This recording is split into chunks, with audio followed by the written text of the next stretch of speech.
নমস্কাৰ মৰমৰ ছাত্ৰ ছাত্ৰীসকল তোমালোক সকলো নিশ্চয় ভালে আছা বৰ্তমান কৰোনা মহামাৰীৰ ফলত দেশত যি ভয়াৱহ পৰিস্থিতিৰ সৃষ্টি হৈছে তাৰ বাবে আমি কোনোৱে বিদ্যালয়লৈ যাব পৰা নাই নহয় জানো গতিকে আজি মই এই ভিডিঅ'টিৰ জৰিয়তে তোমালোকৰ লগত এটি পাঠ আলোচনা কৰিবলৈ আগবাঢ়িছো আশা কৰোঁ ভিডিঅ'টি চাই তোমালোক উপকৃত হ'বা ছাত্ৰ ছাত্ৰীসকল তোমালোকে ভাবাচোন উদ্ভিদ বা প্ৰাণীসমূহক জীয়াই থাকিবলৈ কি লাগে বাৰু আহাৰ বায়ু পানী এইবোৰ নহয় জানো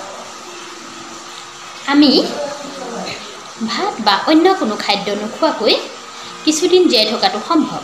কিন্তু বায়ু আৰু পানী নোহোৱাকৈ আমি কেতিয়াও জীয়াই থাকিব নোৱাৰো পানী আমাক প্ৰতি মুহূৰ্ততে প্ৰয়োজন হয় কেৱল খোৱাৰ বাবেই নহয় ৰাতিপুৱা শুই উঠাৰ পৰা ৰাতিলৈকে আমাক বিভিন্ন কামত পানীৰ প্ৰয়োজন হয় নহয় জানো সেয়েহে পানী প্ৰাণীৰ প্ৰাণ বুলি কোৱা হয় এই পানীৰ বিষয়ে আজি আমি কিছু কথা আলোচনা কৰিম তোমালোকৰ চতুৰ্থ শ্ৰেণীৰ অংকুৰণৰ পাঠ নম্বৰ 5 পানী পাঠটো উলিয়াই লোৱাচোন আমি এই পাঠটোকে আলোচনা কৰিম প্ৰথমে মই পাঠটো পঢ়ি দিছো তোমালোকে মনোযোগেৰে শুনা আৰু পাঠটোত থকা গুৰুত্বপূৰ্ণ কথাবোৰ ভালদৰে মন দি যাবা পাঠটো মই পঢ়ি দিছো তোমালোকে চাই যোৱাচোন মোক তোমালোকে নৈ বিল জান জুৰি আৰু হয়তো নলী নাদ নলৰ মুখত দেখা কিন্তু জানানে বাৰু মই যে থাকো বায়ুৰ লগত জীৱৰ দেহত মাটিৰ তলত তেনেহলে মই নাথাকো ক'ত সকলোৱে কয় মোৰ হেনো আকাৰ নাই কটা মই দেখোন প্ৰকাণ্ড পাত্ৰ আৰু ক্ষুদ্ৰ পাত্ৰৰো আকাৰ ল'ব পাৰোঁ মই য'তেই থাকো তাৰে আকাৰ লওঁ মই কেতিয়াবা উটুৱাইও লৈ যাওঁ সুৰংগৰ মাজেদিও যাওঁ আৰু সূক্ষ্ম ছিদ্ৰৰ সুৰুঙাও লওঁ মোৰ পিছে কেতিয়াও ৰৈ থকাৰ ইচ্ছা নাই অবিৰাম বৈ থাকিবলৈহে মন যায় মোৰ অকণো দুখ ভাগৰ জিৰণি নাই ভাৱ হৈ আকাশলৈ উৰো বৰষুণ হৈ পুনৰ ধৰালৈ ঘূৰো মই মোৰ ৰূপ সলাবও পাৰোঁ জাৰত যেতিয়া ঠেটুৱাই ধৰে তেতিয়া মই গোট মাৰোঁ তাপ পালে আকৌ ভাৱ হৈ পৰোঁ মোৰ ভাপতে যন্ত্ৰ চলে আৰু মোৰ বলতেই বিজুলী চাকিও জ্বলে তোমালোকে মোৰ জহতে মাছে ভাতে খোৱা শাক পাচলি ফল মূল পোৱা তাৰ পাছতো মোৰ সোৱাদ নাই বুলি কোৱা মই যে কেৱল ৰূপহে সলাব পাৰোঁ তেনে নহয় স্থান কাল পাত্ৰভেদে মাত বোলো সলনি কৰোঁ পাহাৰৰ পৰা নামি আহোঁতে শিলৰ লগত কুলু কুলুকৈ কথা পাতোঁ উতলিলে পক বকাওঁ আৰু সৰি পৰোঁতে টপটপাওঁ এতিয়া চোৱাচোন পানী আমি ক'ত ক'ত দেখোঁ নৈ বিল জান জুৰি কুঁৱা বা নাদ টিউবেল ইত্যাদি বিভিন্ন ঠাইত আমি পানী দেখোঁ নহয় জানো আৰু এইবোৰেই হৈছে কি পানীৰ উৎস ইয়াৰ পিছত পানীয়ে কৈছিল যে মই থাকোঁ বায়ুৰ লগত পানী কেনেকৈ থাকে বায়ুৰ লগত পানী ভাৱ হৈ থাকে যেতিয়া বেছি তাপ পায় তেতিয়া কি হয় পৃথিৱীৰ পানীবোৰ শুকাই যায় আৰু সেই পানী ভাৱ হৈ বায়ুৰ লগত মিহলি হৈ থাকে সেই ভাৱখিনিকে আকৌ আমি কি হয় ডাৱৰৰ ৰূপত আকাশত দেখোঁ যেতিয়া পানীৰ কণিকাবোৰ বেছি গধুৰ হয় তেতিয়া বৰষুণৰ ৰূপত সেই পানীয়ে আকৌ পৃথিৱীলৈ ঘূৰি আহে এনেকৈ পানী বায়ুৰ লগত থাকে তাৰপিছত ক'লে জীৱৰ দেহত থাকোঁ আমি যে পানী খাওঁ তাৰ উপৰিও কি হয় আমি খোৱা অন্যান্য খাদ্যবস্তুটো পানী মিহলি হৈ থাকে তেনেদৰে আমাৰ শৰীৰলৈ পানীবোৰ সোমায় আৰু মনত ৰাখিবা আমাৰ দেহত এটা নিৰ্দিষ্ট পৰিমাণৰ পানীহে প্ৰয়োজনতকৈ যদি আমি বেছি পানী খাওঁ বা প্ৰয়োজনতকৈ কম পানী খাওঁ তেতিয়াও কিন্তু আমাৰ দেহত বিভিন্ন বেমাৰৰ উপসৰ্গই দেখা দিব পাৰে লগতে আমি সুস্থ আৰু নিৰোগী হৈ থাকিবলৈ সদায় বিশুদ্ধ পানীহে খাব লাগে তাৰপিছতে ক'লে পানীয়ে মাটিৰ তলত থাকোঁ বুলি কৈছে এই মাটিৰ তলত থকা পানীখিনি হ'ল ভূগৰ্ভৰ পানী আৰু এই ভূগৰ্ভৰ পানীয়ে আমি বিভিন্ন উৎসৰ জৰিয়তে লাভ কৰোঁ আৰু এটা কথা জানিবলগীয়া যে পৃথিৱীৰ প্ৰায় 70% ঠাই পানীয়ে আগুৰি আছে তথাপিও কিন্তু কেতিয়াবা কি হয় আমাৰ খোৱা পানীৰ অভাৱ হয় কি কাৰণে কাৰণ আমি সদায় বিশুদ্ধ পানীহে খাব পাৰোঁ যিকোনো পানী আমি খাব নোৱাৰোঁ নহয় জানো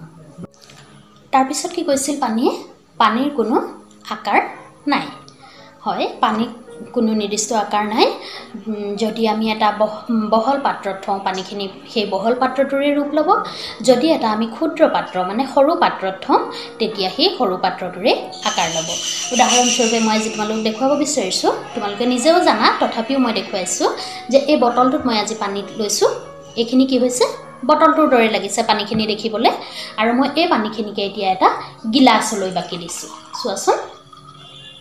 এই গিলাচটো দিয়াৰ লগে লগে পানীখিনি কি হৈছে গিলাচটোৰ ৰূপ লৈছে নহয় জানো ইয়াৰ পিছত চাবা মই এটা বাতি লৈ এই পানীখিনি বাকি দিছোঁ চোৱা এতিয়া কি হৈছে এই পানীখিনি বাতিটোৰ দৰে লাগিছে নহয়নে বাৰু একেখিনি পানীয়ে আমি যিটো পাত্ৰতে থম সেই পাত্ৰটোৰে আকাৰ ল'ব আৰু পানীৰ কোনো নিজা ৰং নাই আমি যিটো ৰঙৰ বস্তু পানীত মিলাই দিম সেই ৰংটোৱে আমি পাম লগতে আৰু এটা কথা যে পানীৰ কোনো সোৱাদো নাই নহয় জানো আমি যদি পানীত যদি নিমখ দিওঁ পানীখিনি লুণীয়া হ'ব বা নিমখীয়া হ'ব খাবলৈ চেনি মিহলালে মিঠা হ'ব এনেকৈ আমি যি বস্তুৰ লগতে মিলাওঁ পানীয়ে তাৰে ৰূপটো লয় আৰু পানীৰ যে নিজা কোনো আকাৰ নাই সেই কাৰণেই কি হয় পানী যিকোনো ঠাইৰে গুচি যাব পাৰে এটা বহল বা ঠাইৰ মাজেদিও পানী যাব পাৰে নাইবা এটা সৰু বিন্ধা বা ফুটাৰ মাজেদিও পানী গুচি যাব পাৰে আৰু পানীয়ে যেতিয়া পানীৰ সুত বেছি হ'ব তেতিয়া কি হয় সন্মুখত যি থাকে তাকে উটুৱাই লৈ যায় কিন্তু তেতিয়াও মনত ৰাখিবা যে পানী সদায় ওখ ঠাইৰ পৰা চাপৰ ঠাইলৈহে বৈ যায় কেতিয়াও সমান ঠাইত বা চাপৰ ঠাইৰ পৰা ওখ ঠাইলৈ পানী বৈ যাব নোৱাৰে ইয়াৰ পিছত চোৱা পানী কেতিয়াও ৰৈ নাথাকে পানী সদায় বৈ গৈ থাকে পানীৰ কোনো দুখ ভাগৰ বা জিৰণি নাই সেই কথা আমি প্ৰমাণ পাইছোঁ আমাৰ ওচৰতে নদীবোৰ আছে আমি নদীত দেখিছোঁ পানী সদায় বৈ গৈ থাকে নহয় জানো কিন্তু সেই নদীখন ক'ৰ পৰা বৈ আহে পাহাৰৰ ওখ ঠাইৰ পৰাহে নামনিলৈ নৈখন বৈ আহে তাৰপিছতে পানীৰ ব্যৱহাৰ আমি পানী সদায় ৰাতিপুৱাৰ পৰা ৰাতিলৈকে বিভিন্ন কামত পানী ব্যৱহাৰ কৰোঁ আৰু খোৱা ধোৱাৰ উপৰিও আন কিছুমান কামত পানী ব্যৱহাৰ কৰা হয় ইয়াত কৈছে যে যন্ত্ৰ চলাবৰ কাৰণে কিছুমান মেচিন চলাবৰ কাৰণে আমাক পানীৰ প্ৰয়োজন হয় আৰু লগতে বিদ্যুৎ উৎপাদনৰ কাৰণেও পানীৰ প্ৰয়োজন আমাৰ ঘৰত লাইট ফেন ইত্যাদিবোৰ চলি আছে এই কাৰেণ্ট উৎপন্ন কৰিবৰ কাৰণে কি হৈছে পানীৰে প্ৰয়োজন হৈছে এই বিষয়ে তোমালোকে আগলৈ আৰু বহলাই পঢ়িবলৈ পাবা আৰু পানীৰ যে কোনো সোৱাদ নাই কিন্তু আমি মাছ ভাত ফল মূল ইত্যাদি বিভিন্ন ধৰণৰ বস্তু খাইছোঁ এইবোৰ ক'ৰ পৰা হৈছে পানীৰ পৰাই যদিহে আমি পানী নিদিওঁ তেতিয়াহ'লে আমাৰ কোনো ধৰণৰ শস্য বা ফল মূলৰ গছ আমি জীয়াই ৰাখিব নোৱাৰিম বা শস্য উৎপাদন কৰিব নোৱাৰিম নহয় জানো গতিকে আৰু এইবোৰৰ কি হৈছে ফল মূলবোৰৰ মাজেদিয়ে আমি পানীৰ সোৱাদটো পাব পাৰিছোঁ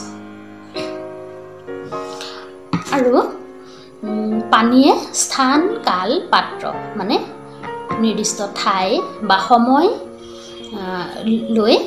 নিজৰ মাতবোল সলনি কৰিব পাৰে পানীবোৰ যেতিয়া পাহাৰৰ পৰা বৈ আহে তেতিয়া কি হয় শিলত ঠেকা খাই কুলু কুলু শব্দ দিয়ে আৰু যেতিয়া পাকঘৰত আমাৰ মাহঁতে পানী উতলালে চাবাচোন তেতিয়া কি হয় বক বক বক বককৈ শব্দ দি থাকে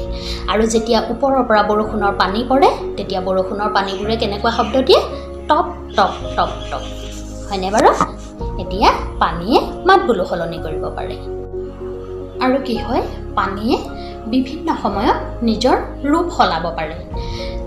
পানীৰ ৰূপ তিনিটা গোটা জুলীয়া আৰু গেছীয় বা ভাপ পানীৰ গোটা ৰূপটো হৈছে বৰফ বা আমি ডাৱৰৰ ৰূপত দেখোঁ আকাশত আৰু যেতিয়া আমি ফ্ৰিজত পানীবোৰ থৈ দিওঁ তেতিয়া বহুত বেছি দেৰি যদি আমি পানীখিনি থওঁ বেছি ঠাণ্ডা হ'বলৈ দিওঁ তেতিয়া কি হয় পানীবোৰ গোট মাৰে নহয় জানো সেয়া হৈছে পানীৰ গোটা ৰূপ যেতিয়া পানীয়ে প্ৰয়োজনতকৈ বেছি ঠাণ্ডা পায় তেতিয়া কি হয় ঠাণ্ডা ঠাইত পানীখিনি গোট মাৰি থাকে আৰু যেতিয়া বেছি উত্তাপ পায় তেতিয়া কি হয় পানীবোৰ ভাপ হৈ উৰি যায় যেনেকৈ আমি পানী উতলাওঁতে ধোঁৱা হৈ উৰি যায় বেছি ৰ'দ দিলে আমাৰ নৈ বা খাল বিলৰ পানীবোৰ শুকাই যায় সেয়া ভাপ হৈ যায় আৰু পানীৰ যিটো জুলীয়া ৰূপ সেইটো আমি সদায় ব্যৱহাৰ কৰি আহিছোঁ